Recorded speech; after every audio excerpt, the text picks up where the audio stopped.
Hey guys, my name is Sinister Rouge, and I just started this YouTube channel mainly because I wanted to. I don't have anything better to do, and I'm a bit of a politics and news junkie, and a very bored individual. So I wanted to maybe see if I could share some opinions online and for now, you're going to have to deal with the shitty audio and video quality. Once I maybe have a little more willpower, I'll set up a mic. I don't know. But yeah, I generally like talking about politics from a left wing perspective.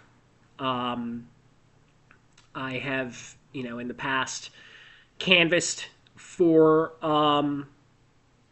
local reps and people running for Congress. As of recently, Adam Hamawee, who's running in District 12 in New Jersey, I, canvassed for him. I've done a lot of work at homeless shelters, food shelters, left-wing politics, socialist politics. These are things that are kind of my forte, and I want to see the world be a better place. So maybe this helps in a way, or maybe not.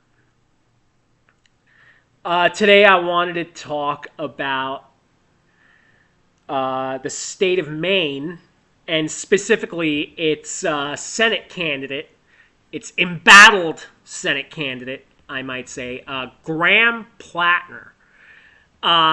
This guy, this guy is a curious person. I swear to God. I remember early on the big suspicion about him was that he was going to be kind of a New England version of John Fetterman. I didn't necessarily agree at the time. I was suspicious, but I didn't necessarily disagree either.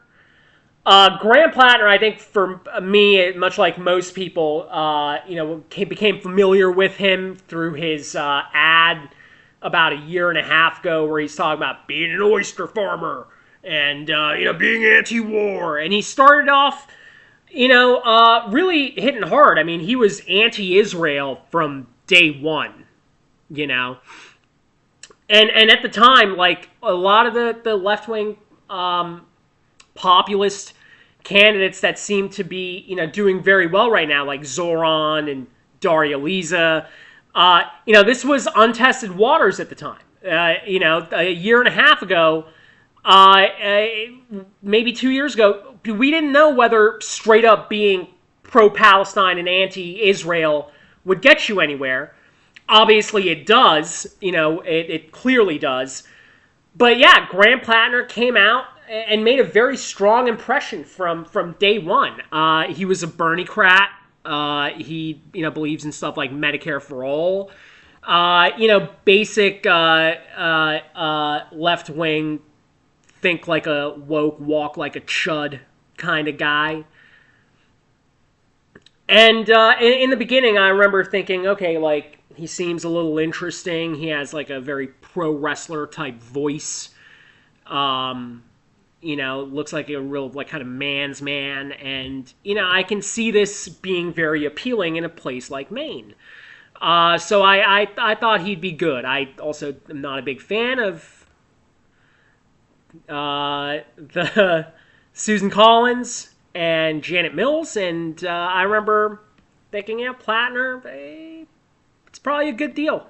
Things could be worse. And then immediately after that, like the moment he started getting a little bit of attention, it all started to, red flags started to pop up. And some of them, redder flags than others, let's just say. The first big one that I remember really bothered me, but I still didn't let it get in the way of my supporting him. The first big one I remember was his time in the military. This is a guy that did 4 tours in the Middle East, if I'm not mistaken, and then went on to work for Blackwater. And by the way, as a side note, if you guys ever watch Breaking Points, I think Platner did an interview where either it was Ryan Graham or Chris LeBowl asked him about this, and he had this really slimy kind of answer where he's like, well, technically, I didn't work for Blackwater because, like, Eric Prince changed the name to something else, so, like, blah, blah, blah. Like, it was just gobbledygook, but regardless, the rest of his policy platform seemed good. And at the time, in terms of him being a veteran, I didn't mind as much, and that's because, there's other examples I could think of veterans who ended up being a force for good in America. A really good example, I would say, is someone like Mike Prisner. I'm not saying Graham Platner is exactly like Mike Prisner, but I'm saying, like, Mike Prisner. This is a guy that, in the military, he's a veteran. He served, hated it, came back, and, and still to this day doing some really based things. He yelled at George W. Bush. Anti-war guy, anti-imperialist PSL. And I thought maybe, Graham Platner has a little bit of that, Mike Prisner energy, that he's a regretted veteran. So I remember thinking, okay, we can let that go. And then the next thing I remember hearing about was his internet comments and his Reddit history. And it was interesting because in the beginning, a lot of his, the stuff I heard was, Graham Platner just saying, like, kind of insensitive, dare I say, sometimes even reactionary things on Reddit. But then there were other Reddit posts that were leaked where Graham is basically commie posting. I mean, like, legitimately. So I didn't know what to make.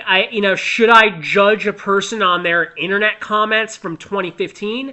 Maybe not. Maybe that's not the best way to get to know a candidate, but it gives you a good idea of where this guy is. And, there were some problematic elements, to say the least, to those Reddit posts, but overall, I remember thinking that's not that big a deal. The one I thought that was a big deal was the freaking tattoo, that Totenkopf that he has. I'm not going to lie to you. Okay, do I think Graham Platner is an actual Nazi? I don't. And the reason I don't think Graham Platner is an actual, Nazi, like some sort of crypto-fascist running as a Democrat to, like, screw us. The reason I don't buy into that narrative is because we live in America in the year 2026. There's no need to be a crypto-fascist. As a matter of fact, if Graham Platner was an actual fascist, he'd have far more success running as a Republican. He didn't do that. I think when he was younger, he had some incredibly stupid, immature worldviews. And I do believe that story he told about him being a young, Marine or something, and being in Eastern Europe and wanting a badass tattoo, and the Totenkopf, fit that bill, and he wanted that on his chest. I believe that part. What I don't believe, what I do not believe at all, is that Graham Platner never figured out what the Totenkopf was until he decided to run for Senate. I don't believe that at all. As a matter of fact, I think you have to be willfully you have to be in denial to believe that Graham Platner, between the early 2000s to now, only found out recently that what he's wearing is a Totenkopf. I don't believe that, and the reason I don't believe that is because, again, going back to his controversies about his Reddit history, Graham Platner is a hardcore history buff, and especially when it comes to military history. A man with that pedigree should know exactly what a Totenkopf is. And then he went on to make excuses. He was like, oh, well, I was vetted by the American government when I was joining the military. I was vetted for extremist affiliations and tattoos. And, they let me on. They didn't say anything about the Totenkopf. Yeah, buddy, it's the U.S. military. Of course they didn't think a Nazi symbol was a deal breaker. It's the American military. They're the embodiment of imperialism. What do you mean? Oh, the U.S. military didn't think I was my tattoo was crazy, so I thought it was okay. If anyone bought that answer, I don't know what to tell you. It was at this very moment that, like, all the red flags started to, like, pop up in my head. But, again, like, a lot of the media, especially, like, independent journalists on the left, people like Emma Vigeland, for example, people like Sam Cedar, people like Kyle Kalinske. You know, these guys, the guys in the Breaking Point show, these people rode hard for Graham. They're like, guys, this is just a mistake. I think Sam Cedar came out a couple times and was like, I don't even know what a totem cough is. Not my problem, buddy. It's still a Nazi tattoo. I highly doubt Graham didn't know what it was. Again, this is a guy who has a deep interest in history and military history. Anyway, this whole Nazi tattoo thing, that really threw me for a spin. And what really started to bother me was how hard white leftists, after finding all of this out, how hard they batted for him. If hypothetically a brown guy, such as myself, were running for Congress or Senate, and they found out that I have a tattoo of the Hezbollah flag on my chest, I doubt I would get the same level of support from white leftists. I think they would say, like, hey, man, you know, we're also pro-Palestine, but that Hezbollah tattoo is problematic. Like, no one, but Graham Platner, they were okay with. I mean, I look at, like, Emma Vigeland in Majority Report. She was ride or die for this guy. Talking about how, oh, you know, we need to give this guy a second chance, and we need to use Graham Platner as a good male role model to show white men that, hey, they too can make it out of, you know, the fascist bullshit that they're in. These second chances, by the way, would never be given to a Muslim. If Abdul El-Sayed had a comment history on Reddit going back years where he was, I don't know, talking about how he's pro-Hamas, I don't think he would be getting the same kind of support from the left. My problem with Graham Platner at that point became simple. Whether or not he's a crypto-fascist doesn't matter to me. Whether or not he's a veteran doesn't matter to me. What matters to me, and this is the big one, is why is this man such a bad decision maker? This is a guy who, in numerous interviews, early in his race, early in his candidacy, was talking about how, hey guys, you know, this is my first time in politics, please, I'm sorry, we were unprepared. We didn't expect this kind of attention. Then why did you run? You weren't prepared? What do you mean you weren't prepared? You're running for Senate. You're not running a lemonade stand. What do you mean you weren't prepared? I didn't understand that. That he seems like not just necessarily a bad judge of character, but he just seems like the kind of guy who I don't want making decisions for me. I absolutely do not want this man making decisions for me. He didn't decide to get the Totenkopf tattoo removed until after he started running for office and after it became a new, big, huge news story. That's when he decided to go CYA. He didn't say, hey, I'm going to run for Senate, and because I'm running as a left-wing insurgent, there's going to be a lot of attacks against me. Maybe I should cover my bases. He never thought that. At no point did he think that. Why would a white man ever think they'd have to prepare? So he just ran. He's a bad decision maker. This is the definition of a bad decision maker. So even if just take away the Totenkopf, take away the Blackwater stuff. This is a bad decision maker. This is a guy who does not plan, clearly. I have a problem with that. And then, a few months go by, and, you start hearing, these stories that at the time felt a little fabricated. These stories about how Graham may have mistreated women, and, there's a woman who thought that Graham acted in a weird way. And that one, I will say that initial story felt a little bullshit because there were no sources. There were, the main person going out of their way to attack Graham was a Republican operative. Give me a break. And then today's story comes out. And it turns out those allegations, they're very credible. Insanely credible. And this might actually sink Graham's campaign. Which leads me to what happens now. I think one thing that the progressive left movement, the populist left movement, whatever you want to call it, especially the media, the independent media, shows like Majority Report, Secular Talk. I think they really need to examine why they gave this guy so many chances. Like, no, sincerely, why did they give this guy so many chances?